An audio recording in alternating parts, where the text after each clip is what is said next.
जिंदगी गढ़ के देख ली हमने, तमाम बेवफाइयों के अंधेरे में चंद रोशनी की किरणें अब भी बाकी। मीना, मौत मुबारक हो। गुलजार साहब ने मीना के प्रति अपनी दोस्ती और अपनी श्रद्धांजलि व्यक्त और मीना कुमारी की शायरी नाम से एक 31 मार्च 1972 को मीना। नमस्कार फ्रेंड्स, आज 31 मार्च है और 31 मार्च 1972 को हिंदी फिल्मों की मशहूर अदाकारा मीना कुमारी जी की डेथ एनिवर्सरी होती है और आज के दिन हम उनको श्रद्धांजलि अर्पित करते हुए उनकी शायरी के बारे में कुछ बातें करेंगे। बहुत कम लोग जानते हैं कि मीना कुमारी एक बहुत अच्छी शायरा भी थी। मीना कुमारी की शायरी में दर्द है, तन्हाइयाँ हैं और नाराज़गियाँ भी साफ दिखाई देती हैं। हिंदी फिल्मों की एक बेहतरीन अदाकारा जो 12 बार फिल्म फेयर अवार्ड से सम्मानित की गई। अपनी एक्टिंग से अपनी एक अलग छाप उन्होंने छोड़ी और अपनी मादक आवाज़ से लोगों को दीवाना बना देने वाली एक खूबसूरत अभिनेत्री जिसका फिल्मी कैरियर बहुत ही शानदार रहा। एक के बाद एक लगातार सफल फिल्में देती चली गई मीना कुमारी, लेकिन उनकी निजी जिंदगी दुखों से, तन्हाइयों से भरी हुई थी। सच्चे प्यार की तलाश करती हुई मीना अपना दर्द अपनी डायरियों में उड़ेलती रहीं।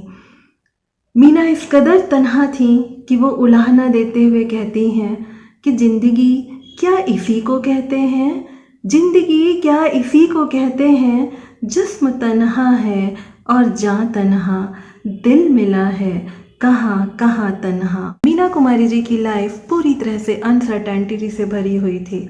सब आते, फ़ायदा उठाते और चलते बनते। जो भी करीब आया अंत में गमों का सबब ही बन के रह गया। पता नहीं था कि अगले पल क्या होने वाला है। वो कहती, यह न सोचो कि कल क्या हो। लिखा है उन्होंने कि यह न सोचो कल क्या हो, कौन कहे इस पल क्या हो। वफादार साथी की तलाश करते हुए कहती हैं, लम्हा लम्हा जीना क्या और लम्हा लम्हा मरना क्या, लम्हा लम्हा जीना क्या और लम्हा लम्हा मरना क्या, साथ तुम्हारा साथ हमारे अगर रहे तो फिर कहना क्या। कोई भी गज़ल, कोई भी नज्म, कोई भी शेर उठाकर देख लीजिए, पढ़ लीजिए, वे मीना के दर्द को, तन्हाइयों को बयां करता हुआ ही नज़र आएगा। हर लफ्ज दर्द का परिचायक। कहती हैं मीना, बैठे हैं रास्ते में दिल का खंडहर सजाकर, बैठे हैं रास्ते में दिल का खंडहर सजाकर, शायद इसी तरफ से एक दिन बहार गुजरे, यूं तेरी रह गुजर से दीवाना वार गुजरे, कांधे पे अपने रख के अपना मजार गुजरे। जब भी दिल लगाया अंत में दिल टूटा और इस कदर टूटा कि मीना को कहना पड़ा, हंस हंस के जवां दिल के हम क्यों न चुने टुकड़े, हर शख्स की किस्मत में इनाम नहीं होता। दिल तोड़ दिया उसने ये कह के निगाहों से, पत्थर से जो टकराए वो जाम नहीं होता। दिन डूबे हैं यह डूबी बारात लिए कश्ती, साहिल पे मगर कोई कोहराम नहीं होता। आगाज तो होता है अंजाम नहीं होता, जब भी मेरी कहानी में वो नाम नहीं होता। ऊपर से हंसती बोलती अंदर से टूट कर बिखरी हुई मीना को ताउम्र तलाश रही उन लम्हों की जो उसके हों, जिन लम्हों में रुमानियत हो, वफ़ाएं हो, सुकून हो। मीना अपने लम्हों का खजाना ढूंढती हुई लिखती हैं, कितनी लालची हूँ मैं, कितने ढेर सारे लम्हे जमा कर रखे हैं, फिर भी बौखलाई हुई ढूंढती फिर रही हूँ, चुन चुन कर इन्हें समेटते फिर रही हूँ। कहीं यह छूट न जाए, कहीं वह छूट न जाए, यह सब के सब इकट्ठे करके अपने आप में भर लूँ, ये सब के सब इकट्ठे करके अपने आप में भर लूँ, छुपा लूँ, किसी को न दूँ, एक कंजूस की तरह इन्हें बस तहखानों में रख दूँ। कितनी लालची हूँ ना मैं। सुखद लम्हे जीवन में इतने कम मिले मीना को कि उन्हें कहना पड़ा कि मैं ये लम्हे छुपा कर तहखाने में रख लेना चाहती हूँ, किसी को देना नहीं चाहती, क्योंकि डर था कि फिर कोई उन लम्हों को उनसे छीन न ले। जिंदगी से खफा मीना अपने अंतिम दिनों में मौत से दिल लगा बैठी थी। उन्होंने ये मान लिया था कि खुशियाँ उनके नसीब में नहीं हैं और मौत आ जाए तो वो तमाम दुखों से निजात पा जाएंगी।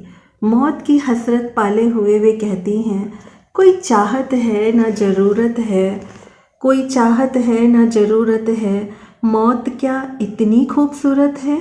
अब सोचिए कि वो ज़िंदगी से इतनी बेजार थी कि उन्हें मौत खूबसूरत नज़र आने लगी थी।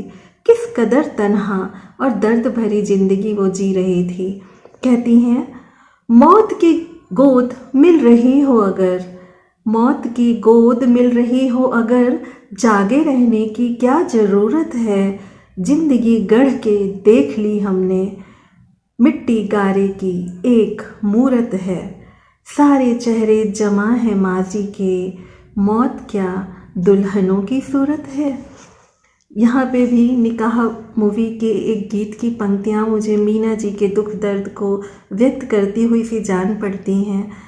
हमने उदासियों में गुजारी है ज़िंदगी, हमने उदासियों में गुजारी है ज़िंदगी, लगता है डर फरेबे वफा से कभी कभी, ऐसा ना हो कि जख्म कोई फिर नया मिले। ज़िंदगी में अब तक जो भी दोस्त मिले बेवफा मिले। तमाम बेवफाइयों के अंधेरे में चंद रोशनी की किरणें अब भी बाकी थीं। कुछ दोस्त थे जो उनके दुख में दुखी होते थे और मरने के बाद भी अपनी दोस्ती जिन्होंने बखूबी निभाई। पहला नाम आता है नरगिस जी का, हिंदी फिल्मों की एक बेहतरीन अदाकारा जिन्होंने शादी के बाद फिल्मों में काम करना छोड़ दिया था। वो मीना कुमारी जी के काफ़ी करीब थी और मीना चूँकि नरगिस से उम्र में छोटी थी इसलिए वो उन्हें बड़ी बहन मानकर उन्हें बाजी कहा करती थी और नरगिस भी उन्हें छोटी बहन की तरह ही प्यार किया करती थी और पूरी तरह से वो मीना के दर्द से वाकिफ़ थी और मीना के लिए दुखी भी थी। मीना की मृत्यु के बाद उन्होंने मीना के नाम एक पत्र लिखा जिसमें उन्होंने मीना को मौत की बधाई देते हुए कहा कि मीना मौत मुबारक हो। अब सोचिए कि मीना की ज़िंदगी कितनी दर्दनाक रही होगी कि नरगिस को उन्हें मौत की बधाई देनी पड़ी। नरगिस कहती हैं कि मीना वापस लौटकर इस दुनिया में मत आना क्योंकि ये दुनिया तुम्हारे काबिल नहीं है। दूसरे शख्स थे गुलजार। फिल्मों के सिलसिले में गुलजार और मीना की मुलाकातें अक्सर होती रहती थीं। चूँकि मीना को भी शेर व शायरी का शौक़ था तो वो गुलजार के साथ जब भी टाइम मिलता फिल्म के सेट पर तो बैठकर शेर व शायरी की बातें किया करते थे। मीना के लिए शायद ये सबसे सुकून भरे पल हुआ करते थे। मीना जो लिखती गुलजार से अपने लिखे पर सलाह भी लेती रहती और गुलजार उसमें मीना की राइटिंग्स में करेक्शन कर दिया करते थे। ज़िंदगी के आखिरी दिनों में मीना ने अपनी लिखी हुई सारी 25 डायरियाँ वसीयत बनाकर गुलजार को सौंप दी। अब उनके निधन के बाद गुलजार साहब ने मीना के प्रति अपनी दोस्ती और अपनी श्रद्धांजलि व्यक्त करते हुए उनकी शायरी का संकलन किया और मीना कुमारी की शायरी नाम से एक पुस्तक का प्रकाशन हुआ। 31 मार्च 1972 को मीना सिर्फ 38 साल की उम्र में दुख दर्द की सीमा को पार कर गई और छोड़ जाएंगे ये जहां तन्हा कहते हुए हमेशा हमेशा के लिए इस दुनिया को छोड़कर चले गए।